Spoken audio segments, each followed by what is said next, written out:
अब प्रॉब्लम यह है बीजेपी के लिए या किसी के लिए भी, देखिए इसको सिर्फ बीजेपी की समस्या ना समझे, क्योंकि जब आंकड़े सामने आएंगे, ठीक है, और जब तस्वीर सामने आएगी तो एक कास्ट असर्शन होगा। ये मैं उनके लिए भी कह रहा हूं जो इंडिया अलायंस में वैचारिक तौर पर है, ये बीजेपी अकेले नहीं है, क्योंकि जब किसी, जैसे ही आपको ये पता चलेगा कि मैं संजय शर्मा और मेरे इलाके में मेरी ये ताकत है, आप अभी ज्ञान प्रकाश के साथ बेहतर बार्गेनिंग पोजीशन में नहीं आ जाएंगे। बिल्कुल नहीं, एकदम नहीं। मैं आपसे ये कह रहा हूं, अच्छा है राहुल गांधी ये पॉइंट उठा रहे हैं, मैं तो उसको सपोर्ट कर रहा हूं कि वो उठा रहे हैं, लेकिन उनको भी ये याद रखना पड़ेगा कि इसमें से कोई नए कॉम्पोजिशन अगर निकल कर आए तो सीट वो उन्हीं से मांगेंगे, और यही हाल बीजेपी का होगा। आपने सालों से अन्ना आंदोलन के बाद इतना बड़ा आंदोलन नहीं देखा होगा जितना ओल्ड पेंशन को लेकर दिल्ली के अंदर हुआ। लाखों लोग जुड़े, भरी गोदी मीडिया ने चैनलों से गायब कर दिया। ओल्ड पेंशन, जातीय जनगणना और चुनाव में 6 महीने बचना, तो क्या हिंदुत्व का कार्ड इन पे भारी पड़ पाएगा या ये चुनाव बहुत फंसने वाला है? मेरा सिर्फ इतना सा कहना है कि दोनों ही साइड्स के ये अब चुनौती होगी।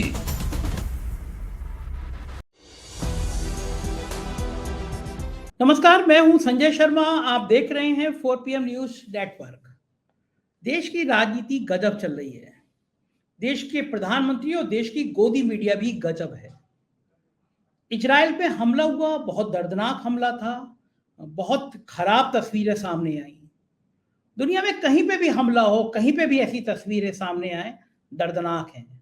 हमास ने जो इजराइल में हमला किया, जो लोग मारे गए वो, और जो इजराइल लगातार फिलीपींस पे हमला करता रहता है वो, दोनों दर्दनाक है। मौत कहीं पे भी नहीं होना चाहिए।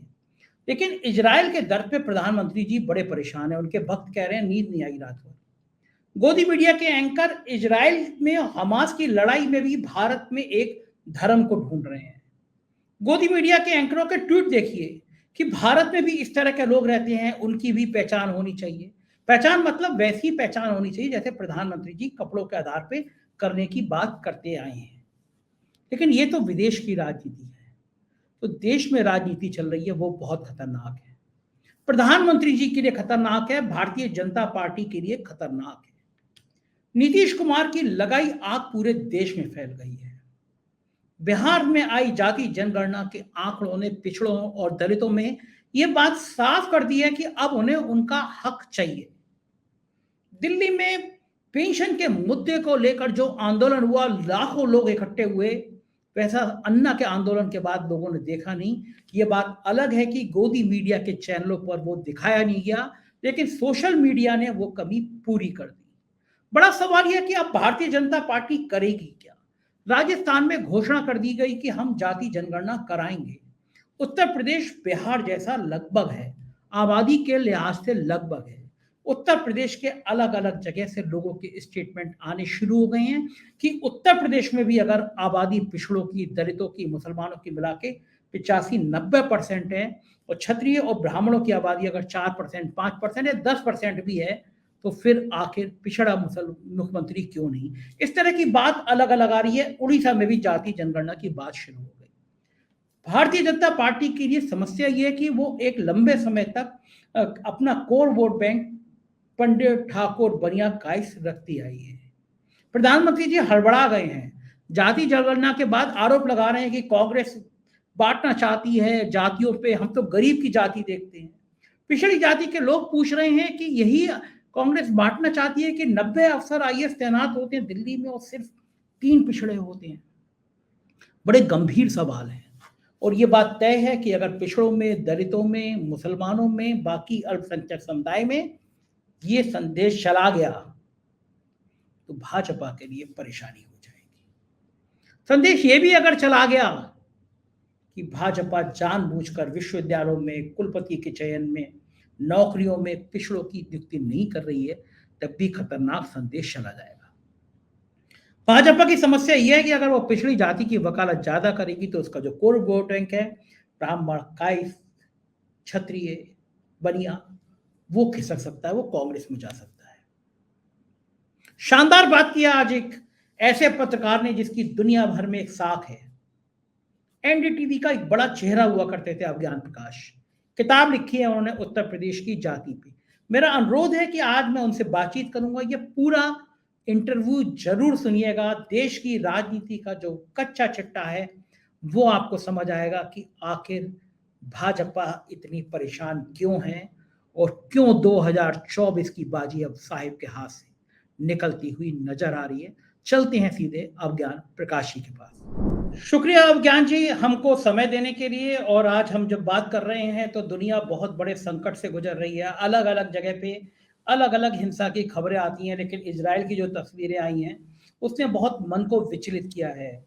दुनिया के किसी भी हिस्से में कोई मारा जाए, दुनिया के किसी भी हिस्से में धर्म के नाम पे, जाति के नाम पे महिला को निवस्त्र किया जाए, उसके साथ हिंसा की जाए, वो शर्मनाक होती है। जो हमास ने किया वो निंदनीय है, इजराइल जो करता है वो निंदनीय है। हमारा लेकिन एक हमारे देश से बड़ा जुड़ा सवाल है मीडिया। चूंकि आप एक मीडिया का देश का बहुत बड़ा चेहरा रहे हैं, और देश का मैं गलत शब्द कह रहा हूँ, आप दुनिया का मीडिया का बड़ा चेहरा रहे हैं। दुनिया आपको पहचानती है, आपका सम्मान करती है। मैं देख रहा हूँ मीडिया का एक बहुत बड़ा तबका ये निंदा कर रहा है कि ये जो हमास ने किया है वो भारत में छुपे हुए ऐसे चेहरों को पहचानना चाहिए, उन पे उनको उनको इन संग भी ऐसे ही व्यवहार करना चाहिए, दिमाग ठीक कर देना चाहिए। जो मीडिया मणिपुर पे मां भी नहीं बोल रहा है हिंसा पे। दूसरा बड़ा सवाल, हमारे प्रधानमंत्री जी इजराइल को लेके बहुत चिंतित हैं। उनके भक्त कह रहे हैं वो रात भर सो नहीं पाए। लेकिन जिस तरह नग्न लड़की हमास के आतंकियों के द्वारा मारी गई दिखाई गई, उसी तरह के नग्न लड़कियां मणिपुर में भी दिखाई दी गई। और मणिपुर के मुख्यमंत्री ने कहा कि एक दो नहीं सैकड़ों घटनाएं हुई हैं। हमारे प्रधानमंत्री जी ने कभी उन महिलाओं के लिए नहीं बोला, और इस गोदी मीडिया के एंकरों ने भी नहीं बोला। आपने वो मीडिया का दौर देखा है, आप एनडीटीवी का बहुत बड़ा चेहरा रहे हैं, पूरा हिंदुस्तान आपको रिकॉग्नाइज कर दिया था। ये क्या फर्क आ गया है कि प्रधानमंत्री जी नहीं बोल पा रहे, उनके पालतू गोदी मीडिया के लोग हमास की बात कर रहे हैं, मणिपुर की बात नहीं कर रहे? कहाँ फर्क आ गया? नहीं, बहुत अच्छा सवाल है, गंभीर सवाल है संजय आपका। लेकिन अब ये ऑब्वियस हो गया है, अब ये स्वाभाविक हो गया है, इसलिए क्योंकि अब ये घटनाएं रिपीट की जाती है, क्योंकि एक पैटर्न बन गया है, एक तरीका बन गया है। और उस तरीके में बहुत स्पष्ट है कि एक हिस्से का मीडिया बोलता है और एक हिस्से का मीडिया नहीं बोलता है। अब नहीं बोलने वाला जो मीडिया है, यही दिक्कत होती है, क्योंकि इंडिपेंडेंट मीडिया कहाँ है भाई। प्रॉब्लम मुझे जो है वो सबसे बड़ी ये है, चाहे वो इजराइल की घटना हो या मणिपुर की, मीडिया को तो इंडिपेंडेंट रहना है ना। जो मूल स्वरूप है उसका वो इंडिपेंडेंट रहने का है, ना ही पूरी तरह खिलाफत कर मतलब खिलाफत का एजेंडा चलाने का है, और ना ही पूरी तरह प्रो एजेंडा चलाने का। उसको तो इंडिपेंडेंट रहने का है। Media in these crucial times has to give a message कि सोसाइटी और पॉलिटी दोनों कोलैप्स हो जाएगी अगर मणिपुर और इजराइल जैसी घटनाएं होंगी। आप समझ रहे हैं? तो दोनों ही घटनाएं रिफ्लेक्शन किसका है? रिफ्लेक्शन समाज का है, रिफ्लेक्शन जो हमारे आसपास की सियासत है उसका है। दूसरा, हमने ये भी देख लिया, बहुत इतिहास इसका गवाह है, और ऐसी बातें करना बड़ा इंटेलेक्चुअल लगता है, इसलिए मैं थोड़ा सा उसको सरल करके बताने की कोशिश करता हूं। कहते हैं कि जब धर्म को राजनीति में इस्तेमाल किया जाता है तो एक किस्म का अफीम बन जाता है। ये एक बहस रही, आप इससे एग्री करें नहीं करें, लेकिन एक बहस की लाइन ये रही है। अब क्या हो रहा है कि सोच का डिवीजन, सोच का बंटवारा इतना ज्यादा बढ़ता चला जाता है कि कोई ना कोई साइड उस पोलराइजेशन से बेनिफिट कर रहा है। आप समझ रहे हैं संजय मैं क्या कहना चाह रहा हूं? कोई ना कोई हिस्सा जो है उस ध्रुवीकरण से फायदा ले रहा है, तो इन घटनाओं को और अंजाम दिया जा रहा है। जबकि मेरा अपना ये मानना है, और मुझे मतलब किसी को भी सही नहीं लगेगा इजराइल की तस्वीरें या मणिपुर की, कि इनके खिलाफ एक कलेक्टिव संदेश होना चाहिए कि ये घटनाएं अपने आप में क्यों हो रही हैं और इनको कैसे रोका जाए। क्योंकि आप मणिपुर में देख लीजिए, अगर आप राहुल गांधी की स्पीच को सुनिए, जब उसने डिस्क्राइब किया कि वहां वो गए राहुल गांधी और कैसे उनसे लोग मिले और लोगों ने उनसे क्या कहा, तो एकदम साफ है ना कि दो समाज के ही हिस्सों के बीच का टकराव। जिसमें किसी बेचारी लड़की को इस तस्वीर में आना पड़ता है। तो जब तक हम इसको कलेक्टिवली सामूहिक तौर पर इसकी निंदा नहीं करेंगे तब तक कुछ नहीं होगा, क्योंकि एक हिस्सा जो बेनिफिट करने वाला है इससे, जो फायदा लेने वाला है इससे, वो कहेगा बहुत बढ़िया, क्या होगा, ज्यादा से ज्यादा कोई कैंडल मार्च निकाल लेगा या कुछ इस तरह की घटनाएं हो जाएंगी या बयान आ जाएंगे। हमको तो जो करना था वो हमने कर दिया, और यही सबसे बड़ी चिंता की बात है। सर्व समाज में, शिक्षित समाज में, उस समाज में जो संतुलित व्यवहार करता है, इस तरह की घटनाओं का होना गलत है। और कोई भी पक्ष हो, कोई भी हिस्सा हो, एंटी हो, प्रो हो, मैं उसका जिक्र नहीं करता हूं, लेकिन आपको फिर कलेक्टिव तौर पर इसकी निंदा करना बहुत बहुत ज्यादा जरूरी है। इजराइल तो और भी हमारे लिए वो है, क्योंकि हमारे अपने उससे बहुत बहुत महत्वपूर्ण संबंध है इजराइल के और हिंदुस्तान के। मोदी जी के समय में भी बहुत इंपॉर्टेंट है, पहले भी रहे हैं। स्ट्रेटेजिकली अगर हम जियोपॉलिटिक्स को भी देखेंगे तो स्ट्रेटेजिकली भी उसका बहुत इम्पैक्ट है हमारे ऊपर। तो इसलिए इसको कंडेम होना मेरे हिसाब से बहुत जरूरी है, यूनिफॉर्मली। ये तो अज्ञान जी एक दुनिया से बाहर की बात थी, लेकिन हमने देखा पिछले दिनों प्रधानमंत्री जब गए राजस्थान में, तब वहां भी उन्होंने बहुत सफाई के साथ सांप्रदायिकता का कार्ड खेलने की कोशिश की। एक दर्जी की हत्या की गई थी, उसका गला रेत दिया गया था, उस मुद्दे को उठाया, और वो मुद्दा राजस्थान के लिए बड़ा सेंसिटिव था। हालांकि गहलोत सरकार ने उस पर तत्काल रिएक्शन किया था, उसको गिरफ्तार किया था, और बाद में जो कनेक्शन निकले थे आतंकी वालों या मारने वालों के, बड़े खतरनाक तरीके से निकले थे कि वो कहीं ना कहीं रूलिंग पार्टी के नेताओं के साथ फोटो थे, बीजेपी के नेताओं के साथ। लेकिन प्रधानमंत्री जी को जब बात करते हैं प्रधानमंत्री जी की, भारत 5वीं अर्थव्यवस्था बन गया, हमारा दुनिया में डंका बज रहा है, हम बहुत तेजी से आगे बढ़ रहे हैं, तो फिर ये घटनाएं जो किसी भी समाज में तनाव पैदा कर सकती हैं, प्रधानमंत्री जी को मध्य प्रदेश में और राजस्थान में ऐसी घटनाओं का जिक्र करके माहौल को तनावपूर्ण क्यों बनाने की जरूरत पड़ रही है? इसलिए क्योंकि चुनाव है। सीधा एक लाइन का उत्तर है। देखिए, आप अभी क्या हो रहा है कि हिंदुस्तान की सियासत हो या दुनिया की सियासत हो, सारे बड़े नेता एक फॉर्मूला को समझ चुके हैं, और मैं इसको बहुत क्लोजली पैटर्न को फॉलो कर रहा हूँ। ऋषि सुनक के बनने को मैंने इंग्लैंड में था जब, तब फॉलो किया, और बोरिस जॉनसन और उनकी लड़ाई को देखिए। हमेशा अब एक पोजीशन क्लियर होती जा रही है नेताओं के बीच। आप डोनाल्ड ट्रंप को देखिए, जो बाइडेन के आने से पहले, फिर जो बाइडेन को देखिए, आप जो भी बड़े विश्व के नेता हैं, पूरा आप यूक्रेन रशिया कॉन्फ्लिक्ट देखिए, सारे नेता अब एक फॉर्मूले को अपना रहे हैं। और फॉर्मूला ये है, कोई आपको नहीं बताएगा, मैं आपको पहला व्यक्ति हूं उसको क्लियरिफाई करने वाला, बताने वाला, कि इंटरनेशनल कंस्टिट्यूएंसी को अलग तरह से एड्रेस करो और डोमेस्टिक कंस्टिट्यूएंसी को अलग तरह से एड्रेस करो, ताकि डोमेस्टिक कंस्टिट्यूएंसी में जो तुम्हारा कोर सपोर्ट बेस है वो आपके साथ बना रहे, वो नहीं हटे। आप समझ रहे हैं?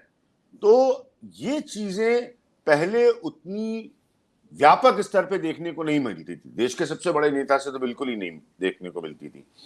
अब ये दुनिया भर में मैं नोटिस कर रहा हूं कि आप डोमेस्टिक कंस्टिट्यूएंसी को, क्योंकि उनके मुद्दे अलग होते हैं, उनके मसले अलग होते हैं, उनके तनाव अलग होते हैं, उनके बहुत सारी पॉलिसीज जो बनती हैं वो अलग होती हैं, और जो अंतरराष्ट्रीय स्तर है वो बिल्कुल अलग होता है। याद है आपके इंटरैक्शन में मैंने कहा था, आपसे बातचीत करते हुए, मैं 2 दिन पहले फिलीपींस से आया था, कि वहां पर लोगों ने हम मुझसे पूछा कि भारत के हालात कैसे हैं, भारत के बारे में जो बाइडेन ने क्यों ऐसे कहा।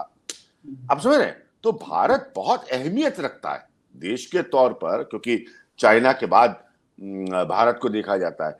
लेकिन अब ये एक तरीका बन गया है कि आप डोमेस्टिक कंस्टिट्यूएंसी को अलग एड्रेस करिए और आप इंटरनेशनल को अलग कर। आप इमरान खान को देखिए ना, फॉर एग्जांपल।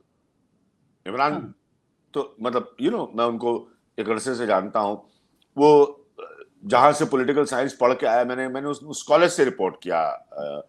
अब इमरान की जबान, आप कुछ कभी भी उनको क्लोजली ऑब्जर्व करिए, जब वो पावर में थे और उससे आने से पहले बिल्कुल ही अलग थी।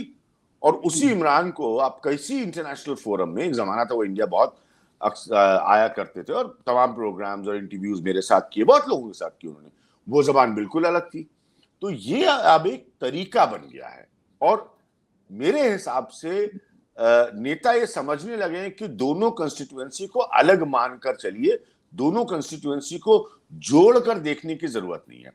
बीजेपी का जहां तक सवाल है, मैं हमेशा एक बात कहता हूं, हमेशा, जैसे लेफ्ट था पश्चिम बंगाल में, आप बीजेपी के इतिहास में तो जाइए ना, बीजेपी बनी कहां से, संघ का प्रारूप क्या है, उसकी सोच क्या है। तो मुझे जब कोई ऐसे बयानात आते हैं तो मुझे आश्चर्य नहीं होता है।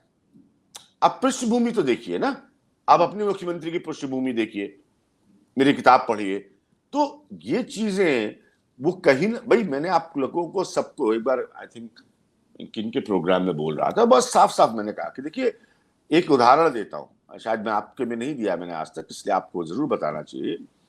2009 में एक चुनाव लड़ा लालकृष्ण आडवाणी ने, बहुत बड़े नेता थे, ठीक है, और हिमाचल प्रदेश की मेरी किताब पढ़िएगा, उसमें पूरा वर्णन है कि कैसे पैदा हुआ राम मंदिर का मुद्दा। और जब ये सवाल उठा, मोरोपंत पिंगले एक विचारक थे संघ के, ये सवाल उठा कि साथ में काशी विश्वनाथ और बाकी जगह कोई नहीं, तो ये जवाब बना दिया गया। 89 में एक छोटी सी जगह में हिमाचल प्रदेश में सम्मेलन हो रहा था, ये जवाब दिया गया कि नहीं यहाँ पूजा नहीं होती है, इसलिए यहाँ पर अगर हम मुद्दा बनाएंगे तो हिंदू का रिएक्शन ज्यादा होगा। अब वही अडवाणी, इतने बड़े उससे नेता बनने वाले, एक समय में मैगजीन्स के कवर पर प्राइम मिनिस्टर इन वेटिंग कहे जाने वाले, वो 2009 में औपचारिक तौर पर प्रधानमंत्री पद के उम्मीदवार बनते हैं। ध्यान से सुनिएगा इस बात को, बीजेपी का वोट शेयर 20% से नीचे आ जाता है और पूरी तरह से बीजेपी हार जाती है। यानी कि अडवाणी जो इतना बड़ा उनके हार्डलाइन हिंदुत्व का चेहरा थे, उनके बावजूद जो 27-28% का कोर वोट है बीजेपी का, जिसके ऊपर बीजेपी का बाकी वोट बिल्ड करता है और वो 37-38% तक पहुंच के 300 प्लस सीटें लाते हैं, वो अडवाणी के केस में 2009 में गिर गया था और बीजेपी के बुरे हाल हो गए थे। मुझे बीजेपी के तब के नेता बहुत अच्छी तरह याद है, उनको तो ऐसा लगता था कि पार्टी का कोई भविष्य है ही नहीं, किसी को नहीं पता था कि एक दिन नरेंद्र मोदी आएंगे, क्या होगा। तो मेरा पॉइंट ये है कि तब इन घटनाओं ने इस बात का रियलाइजेशन कराया कि जब तक आपका कोर वोटर आपके साथ नहीं है, आप नए वोटर पे बिल्डअप नहीं कर सकते। उसका साथ रहना आपके जरूरी है, वो नहीं जाए। अगर वो वही खिसक गया तो फिर आप कहीं के नहीं रहोगे, क्योंकि बाकी तो फ्रिंज वोटर है ना, वो आपके साथ आ भी सकता है और आपसे जा भी सकता है, बट कोर वोट आपका रहना जरूरी है। तो इसी वजह से ये भाषा बोली जाती है। भैया इस कोर वोटर की जो बात की आपने अज्ञान जी, बड़ा नाजुक मामला हो गया है। बिहार की तरफ से शुरुआत हो गई है जाति जनगणना, हाँ, पिछड़ा अति पिछड़ा मुसलमान खास तौर से जोड़ के 85-90% वोट बढ़ रहा है। बीजेपी आमतौर पर अभी तक कुछ साल पहले तक ऊंची जाति की पार्टी मानी जाती थी। प्रधानमंत्री का चेहरा भले वो ले आए हो पिछड़े का, वो भी प्रधानमंत्री जी जनजात पिछड़े नहीं थे, वो जातिवाद में शामिल की गई, लेकिन ये माना अभी भी जाता है कि भाजपा में चलती है तो ऊंची जाति के लोगों की चलती है। पिछड़ा कार्ड सामने आने के बाद भारतीय जनता पार्टी बैकफुट पे है, समझ नहीं पा रही है, क्योंकि अगर ये पिछड़े, दलित और मुसलमान एकजुट होते हैं, राहुल गांधी का संसद में पूछा गया सवाल कि 90 में से आईएएस में से सिर्फ 3 पिछड़ी जाति के क्यों हैं। मैं देख रहा हूँ, गांव में गया था, अभी कल परसों लौटा हूँ अमेठी से, पिछड़ों में, दलितों में करंट दौड़ रहा है। जाति जनगणना की बात राजस्थान के मुख्यमंत्री ने कह दी, उड़ीसा में कह दी गई, मतलब अब सरकारों की मजबूरी हो गई है जाति जनगणना की बात करना। उत्तर प्रदेश जैसे बड़े राज्य में जिसकी आबादी लगभग बिहार जैसी है, लगभग कह रहा हूँ, थोड़ा बहुत ऊपर नीचे हो सकता है, बिहार में ब्राह्मणों के और क्षत्रियों के वोट बैंक 3-4% निकल के आए हैं, क्षत्रियों के वोट। उत्तर प्रदेश में भी कमोबश यही आबादी रही होगी। खतरनाक बात ये हो रही है कि कोर वोट बैंक है ऊंची जातियां, पिछड़ी जातियां जोड़ी गई हैं, लेकिन चेतना का विकास हो गया और जो दलित, पिछड़ा दलित, मुसलमानों का गठजोड़ बनता हुआ नजर आ रहा है। ये कितना बड़ा खतरा होगा भारतीय जनता पार्टी के लिए? बहुत बड़ा। और बहुत अच्छा सवाल आपने पूछा है। मैं अपने व्यक्ति को बुला रहा था और आपको किताब देनी है, from Lucknow to literature, the power and pride of UP. अब उसके हिंदी संस्करण को मैंने लिखना शुरू कर दिया। मैं हिंदी बहुत महान भाषा है, उसका उतना अच्छा लेखक नहीं हूँ, लेकिन प्रयास कर रहा हूँ। उसमें 2 चैप्टर्स हैं कास्ट पे, 2 चैप्टर्स हैं कास्ट क्रिमिनलाइजेशन पे। और कास्ट क्रिमिनलाइजेशन के चैप्टर्स को लेके OTTs वाले बहुत एक्साइटेड थे।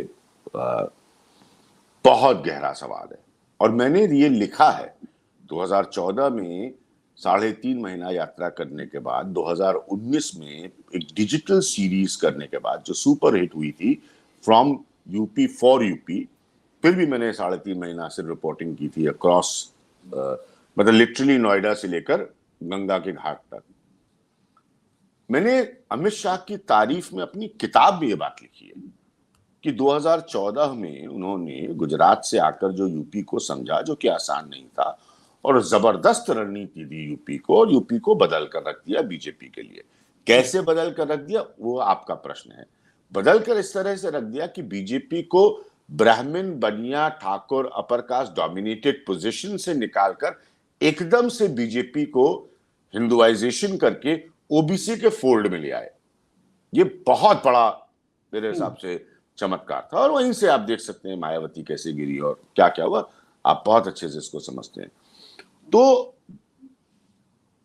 बेसिकली बैकवर्ड जो है, पिछड़ा जो था, वो 2014 के चुनाव से बीजेपी में हिंदू बनकर और जुड़ गया। राइट, सवर्ण आपको मिलाई और साथ में ये जो ताकत मिली, इसने आपकी तस्वीर ही बदल के रख दी। मतलब 14 में आप 70 सीट पार हो गए, इतिहास में कभी नहीं उत्तर प्रदेश के। फिर 17 में आपने फिर स्टेट असेंबली इलेक्शन जीत लिया अकेले, कोई किसी की आवश्यकता नहीं। मतलब ये वो दिन बता रहा हूं जो कल्याण सिंह ने भी बाबरी की घटना के बाद नहीं देखे। ठीक है, 93 में मुलायम सिंह और मायावती साथ आए थे। कास्ट इक्वेशन की ताकत ये है यूपी में कि उसके बाद कल्याण सिंह सरकार नहीं बना पाए थे, आपको तो अच्छी तरह से याद होगा। तो ये बहुत बड़ा इशू है। वो दौर था मेले अगर का वो नारा था ना क्या जी, मेले मुलायम और काशीराम हवा में उड़ गए जय श्री राम, ये नारा लगा था। हवा में उड़ गए, बहुत बहुत बढ़िया बात बोली, मैंने किताब में इस नारे को लिखा है। तो ये इतना क्रूशियल पॉइंट है। और मुझे भी नेचुरली उस समय बहुत ही छोटी उम्र थी तो नहीं समझ में आया। बाद में जाके बहुत चर्चाएं हुई मेरी गोविंदाचार्य से, जो एम एन श्रीनिवास एक कास्ट हिस्टोरियन थे बहुत बड़े, उनका कोट सोशल इंजीनियरिंग का वो देते थे, वो गोविंदाचार्य का कोट नहीं था। खैर बहुत वैचारिक बहसें हुई लोगों से और फिर समझ में आया कि ये बदलाव क्या है, क्यों मायावती, क्यों मुलायम सिंह यादव। और उसके बाद इन सब का तोड़ लेकर आए अमित शाह और उनको अपने पास ले आए। अब प्रॉब्लम यह है बीजेपी के लिए या किसी के लिए भी, देखिए इसको सिर्फ बीजेपी की समस्या ना समझे, क्योंकि जब आंकड़े सामने आएंगे, ठीक है, और जब तस्वीर सामने आएगी तो एक कास्ट असर्शन होगा। ये मैं उनके लिए भी कह रहा हूं जो इंडिया अलायंस में वैचारिक तौर पर है, ये बीजेपी अकेले नहीं है। क्योंकि जब किसी, जैसे ही आपको ये पता चलेगा कि मैं संजय शर्मा और मेरे इलाके में मेरी ये ताकत है, आप अभिज्ञान प्रकाश के साथ बेहतर बार्गेनिंग पोजीशन में नहीं आ जाएंगे? बिल्कुल आएंगे, एकदम आएंगे ना। तो ये ना खाली इस कैलकुलेशन में रहे कि खाली बीजेपी का नुकसान है, ना ना ना ना। एकदम से कोई जाति विशेष ऐसा देखेगी कि अरे अभी तक तो हमको ये टहला रहे थे पॉलिटिशियन। अच्छा, आप और हम दोनों बहुत अच्छे से जानते हैं कि इनको कैसे इस्तेमाल करके फेंक दिया जाता है चुनाव के बाद, इनको मंत्री पद नहीं मिलते। अभी देखिए ना दारा सिंह चौहान का क्या हाल हुआ। लास्ट जब लखनऊ में उनसे मिला, ये सब कास्ट की राजनीति, छोटी कास्ट को लेकर राजनीति करने वाले लोग हैं। अब उसी में क्या होता है कि एक कुर्मी नेता, मैं स्पष्ट जाति की बात करता हूं, वो बन जाता है यहां तक नीतीश कुमार तक। बिल्कुल सही बात है। Not a very high percentage, please understand जो मैं समझाने की कोशिश कर रहा हूं। शायद 2.5-3% कुर्मी वोट केवल। तो आप वो इतने लंबे समय से राजनीति कर रहे हैं, ठीक है, यादव तक जाते हैं, लालू से लेके मुलायम तक। अब मान लीजिए इस कास्ट आइडेंटिटी की राजनीति में 4 ऐसी जातियां निकल आई जिनको एकदम से लगा रहे हम तो बराबर के प्रतिशत पे खड़े। बिल्कुल ठीक बात है। हमारा हिस्सा, हम तो ऐसे नहीं मानेंगे। जैसे मैंने आपसे कहा कि ये बीजेपी के साथ भी हो सकता है और ये दूसरे वालों के साथ भी हो सकता है। अभी तक तो आपने उनको ये कहा कि भाई आप हमारे साथ आ जाइए, हम बड़े भाई है आपके, और आप हमारी छतरी के नीचे आ जाइए। एकदम से अगर वो ये कहेंगे, मैंने बहुत सारे प्रोफेसर से भी हाल में इस पर चर्चा की और सबने मेरी बात को माना। मैंने कहा देखिए ये पैंडोरास बॉक्स है, उसको आप खोल दीजिए, कोई एतराज नहीं। फिर ये याद रखिए कि इसमें से जो बातें निकल कर आएंगी, जैसे मैंने लंदन स्कूल ऑफ इकोनॉमिक्स में 2019 में कहा था कि डिजिटल वो बेबी है, वंस इट इज बॉर्न आप वापस नहीं ले पाएंगे उसको। और आज सरकारों को एहसास हो रहा है ना, मैंने 2019 में कहा था लंदन स्कूल ऑफ इकोनॉमिक्स के कॉन्क्लेव में, और मेरे साथ पृथ्वीराज चौहान थे उस कॉन्क्लेव में, जो कांग्रेस के मतलब इंजीनियरिंग बैकग्राउंड के लीडर है, मतलब टेकी है वो। तब मैंने ये बात कही थी, ठीक ऐसे ये जाति जनगणना है, तो देखिए जब ये निकल कर आ जाएगी ना, तो फिर आप तैयार रहिए कि फिर आपका नेगोशिएशन टफर होगा हर साइड का। अच्छा, इंडिया अलायंस के लिए भी कोई नहीं कह रहा है अभी, लेकिन मैं आपसे ये कह रहा हूं, अच्छा है राहुल गांधी ये पॉइंट उठा रहे हैं, मैं तो उसको सपोर्ट कर रहा हूं कि वो उठा रहे हैं, लेकिन उनको भी ये याद रखना पड़ेगा कि इसमें से कोई नए कॉम्पोजिशन अगर निकल कर आए तो सीट वो उन्हीं से मांगेंगे, और यही हाल बीजेपी का होगा। लेकिन अभियान जी एक बेहतर बात ये जाती है इंडिया अलायंस के पक्ष में कि जहां से बड़ी सीटें आनी हैं, जहां बड़े नाम है, खासतौर से बिहार और उत्तर प्रदेश, इंडिया अलायंस में जो चेहरे हैं वो पिछड़ी जाति के हैं। अखिलेश यादव, नीतीश कुमार पिछड़ी जाति से आते हैं, और जो मुद्दे सामने आ रहे हैं कि 90 में से 3 अफसर केवल पिछड़ी जाति के, जब विश्वविद्यालयों में उत्तर प्रदेश में, बाकी विश्वविद्यालयों में कुलपति के नाम आता है, उत्तर प्रदेश में ये बात लगातार मांग हो रही है कि आखिर जो प्रोफेसर नियुक्त हो रहे हैं, जो कुलपति नियुक्त हो रहे हैं, वो सिर्फ एक विशेष जाति के, खासतौर से क्षत्रिय जाति के, पिछड़ों का कहीं नाम नहीं है। देश की नौकरियों में, जुडिशरी में, बाकी सिस्टम में पिछड़े कहीं है नहीं। तो 9 सालों से जो हुकूमत कर रही है सरकार, पिछड़ों की बात तो उससे होगी। और दूसरी बात, अज्ञान जी, आपने सालों से अन्ना आंदोलन के बाद इतना बड़ा आंदोलन नहीं देखा होगा जितना ओल्ड पेंशन को लेकर दिल्ली के अंदर हुआ। लाखों लोग जुटे, भली गोदी मीडिया ने चैनलों से गायब कर दिया।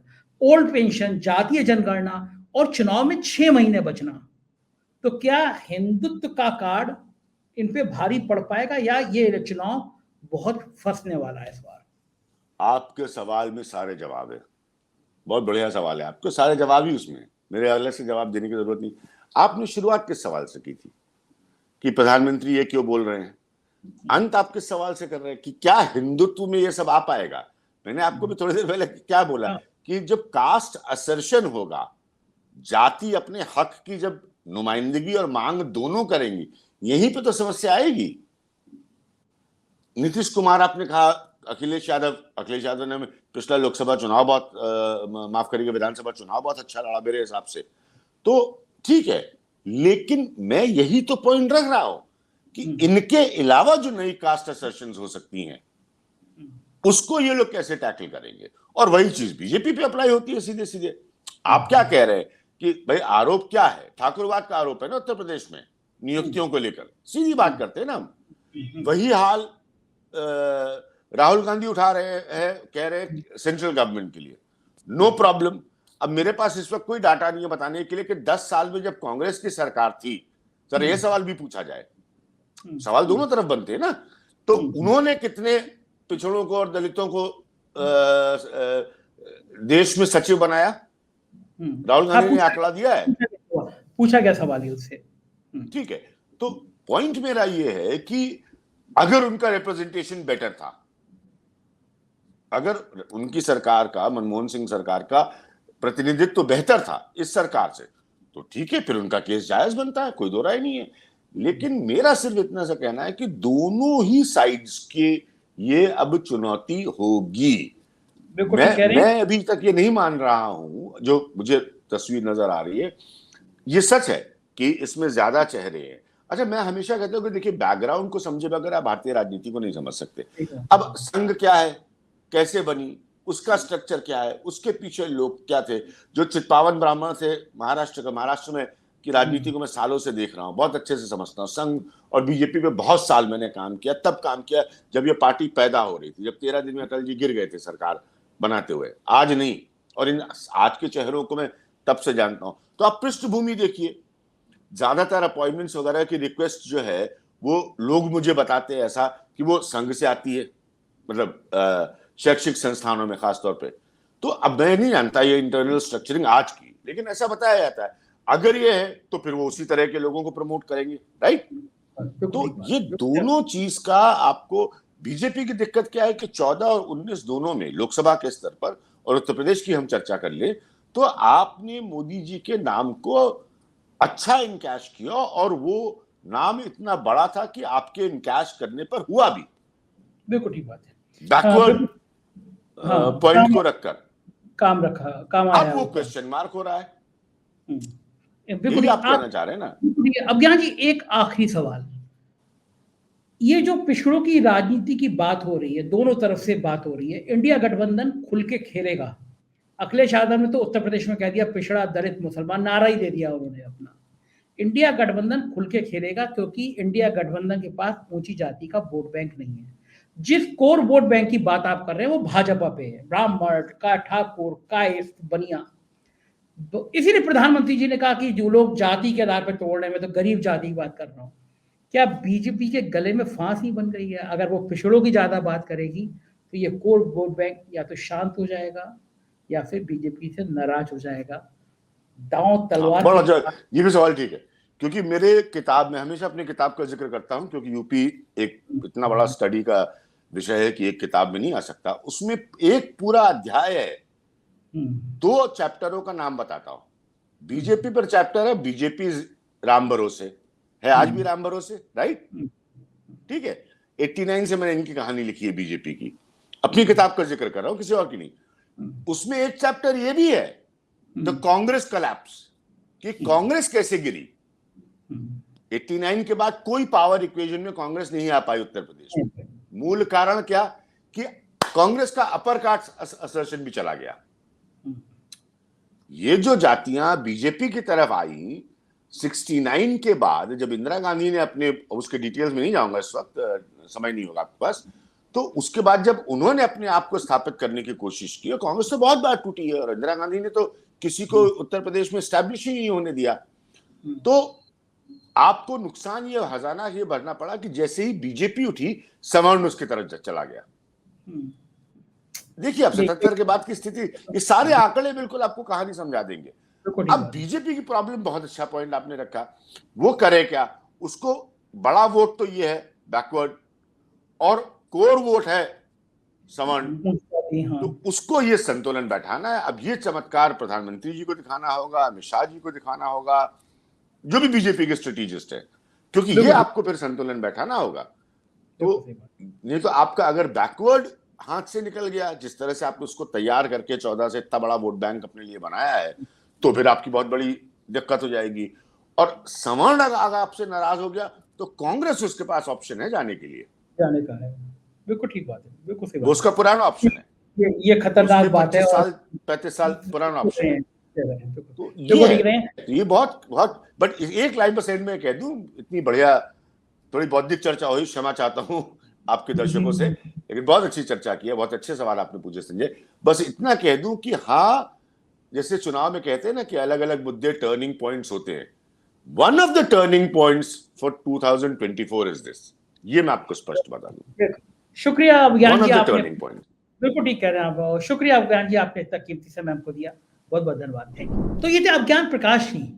मुझे लगता है इससे ज्यादा क्लियर बात, इससे ज्यादा साफ साफ बात, इससे ज्यादा खरी खरी बात कोई और कर नहीं सकता। आपने सुन लिया, आपने देख लिया, आपने समझ लिया। हम जल्दी ही आपको कुछ और रिपोर्ट दिखाएंगे। एक रिक्वेस्ट है आपसे, 4 PM के नीचे ज्वाइन और सब्सक्राइब का बटन लगा है, उसको प्लीज ज्वाइन करिएगा, सब्सक्राइब करिएगा। हमारे राज्यों के चैनल हैं 4 PM यूपी, बिहार, गुजरात, महाराष्ट्र, कर्नाटक, राजस्थान, उन्हें भी सब्सक्राइब करिएगा, प्यार दीजिएगा। शुक्रिया, थैंक यू।